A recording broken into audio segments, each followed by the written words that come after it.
అయోధ్య రాముల వారిని తలుచుకోకుండా ఉండలేము. అలాగే అయోధ్య పూజా సామాగ్రి కూడా వాడకుండా ఉండలేము. అయోధ్య పూజా సామాగ్రి వాడండి, మీ పూజని పరిపూర్ణం చేసుకోండి. డీలర్షిప్, డిస్ట్రిబ్యూషన్, హోల్సేల్ కై సంప్రదించవలసిన నంబర్లు.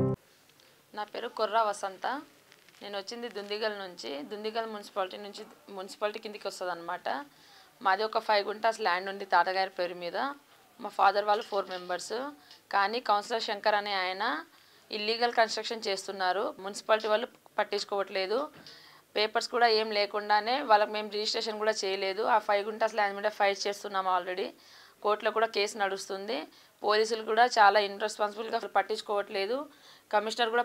మున్సిపల్ కమిషనర్ కూడా పట్టించుకోవట్లేదు. ఎంఆర్ఓని అడిగితేనేమో నాకు అసలు ఆ విషయంతో సంబంధం లేదన్నట్టుగానే మాట్లాడుతున్నారు. డైలీ మున్సిపల్ ఆఫీస్ చుట్టూ తిరగలేకపోతున్నాము. పోలీసులు కానీ, ఎస్ఐ కానీ, సిఐ కానీ అందరూ వాళ్ళకి కన్వీనియంట్గానే మాట్లాడుతున్నాడు. ఇందులో ఏమో మొత్తం ఎమ్మెల్సీ రాజు పేరే గట్టిగా వినిపిస్తుంది. మున్సిపల్ చైర్మన్ వచ్చేసి ఎమ్మెల్సీ రాజు వాళ్ళ తమ్ముడు కృష్ణ గారే మున్సిపల్ చైర్మన్గా ఉన్నారు. ఇది మాకు ఏ రకంగానూ న్యాయం జరగట్లేదు. సిపి సార్ దగ్గరికి కూడా వెళ్ళడం జరిగింది. డీసీపీ సార్కి కేసు ట్రాన్స్ఫర్ చేయడం జరిగింది. అక్కడ నుంచి కూడా మాకు ఏ రెస్పాన్స్ రావట్లేదు. సిఐ పేరు వచ్చేసి శంకరయ్య, సిహెచ్ శంకరయ్య. ఎస్ఐ పేరు వచ్చేసి రాజేష్. మున్సిపల్ కమిషనర్ పేరు వచ్చేసి సత్యనారాయణ గారు, కల్వకుంట్ల సత్యనారాయణ. చైర్మన్ వచ్చేసి షంబీపూర్ రాజు వాళ్ళ తమ్ముడు షంబీపూర్ కృష్ణ. ఇంకొకటి ఎఫ్ఐఆర్ కూడా ఫైల్ అయింది. కానీ అందులో కూడా ఎలాంటి సెక్షన్స్ కూడా మెయిన్ ఇంపార్టెంట్గా ఏది ఇన్వాల్వ్ చేసి రాయలేదు. సెక్షన్స్ అన్నీ కూడా వాళ్ళ ఫేవర్గానే రాశారు. అది పెద్ద కేసు కూడా కానట్టుగానే ఎఫ్ఐఆర్ ఫైల్ చేశారు. అందులో 6 months టైం అని చెప్పేసి పెట్టుకున్నారు. కానీ వాళ్ళు ఎంక్వైరీ కూడా ఏం చేయట్లేదు. తాండా మొత్తం కౌన్సిలర్ సైడే మాట్లాడుతున్నట్టుగానే బిహేవ్ చేస్తున్నారు. ఆల్రెడీ మా బాబాయ్ హాస్పిటల్లో ఉన్నాడు. అతన్ని కొట్టడం కూడా జరిగింది. ఇప్పుడు నెక్స్ట్ టార్గెట్ మమ్మల్ని పెట్టుకున్నారు. ఫోన్లో రోజు వేరే రకరకాల అన్నోన్ కాల్స్తో మాకు ఫోన్లు చేపిస్తున్నారు. ఫోన్లు చేపిసి బూతులు తిట్టిస్తున్నారు. బాగా తిట్టడం, లేడీస్ని మా మీదకి వదలడము, మా పిల్లల మీద, మా తమ్ముళ్ళ మీద, మా ఫాదర్ల మీద వదలడము, బాగా ఆడవాళ్ళని రెచ్చగొట్టి నా మీదకి పంపించడము అంతా జరుగుతుంది.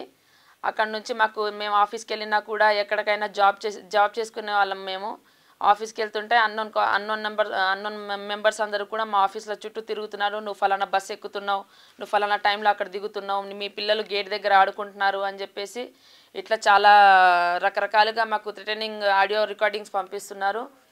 అండ్ ఇంకొకటి వచ్చేసి ఏంటంటే మున్సిపల్ కమిషనర్లు చాలా రూడ్గా బిహేవ్ చేస్తున్నారు. అక్కడ నుంచి కనీసం మాట్లాడడానికి కూడా నాకు ఛాన్స్ ఇవ్వట్లేదు. అతను వాళ్ళ దగ్గర కౌన్సిలర్ అనే వ్యక్తి దగ్గర తను చాలా డబ్బులు తీసుకున్నాడని గట్టి ఎలిగేషన్ ఉంది. లంచం తీసుకున్నాడని అయితే ఎలిగేషన్ ఉంది. ఆ 5 గుంటాస్ ల్యాండ్ మీద 5 houses కన్స్ట్రక్షన్ చేసుకున్నారు. ఒక్కొక్కటి అసలు ఏం చూసి పర్మిషన్ ఇచ్చావు నువ్వు అని చెప్పేసి నేను అడుగుతుంటే చాలా రెక్లెస్గా నాకు సమాధానం చెప్తున్నారు. కంప్లైంట్ ఇది 2-3 months నుంచి మీడియాలో కూడా వస్తుంది, కానీ పట్టించుకోవట్లేదు. దీనికి ఏదో ఒకటి న్యాయం జరగాలని చెప్పేసి మేము కోరుకుంటున్నాము. మాకు ఏదన్నా ఒకటి న్యాయం చూపించండి సార్. దయచేసి చెప్తున్నాను, ఖచ్చితంగా మాకు న్యాయం చేయండి. అయోధ్య రాముల వారిని తలుచుకోకుండా ఉండలేము. అలాగే అయోధ్య పూజా సామాగ్రి కూడా వాడకుండా ఉండలేము. అయోధ్య పూజా సామాగ్రి వాడండి, మీ పూజని పరిపూర్ణం చేసుకోండి. డీలర్షిప్, డిస్ట్రిబ్యూషన్, హోల్సేల్ కై సంప్రదించవలసిన నంబర్లు.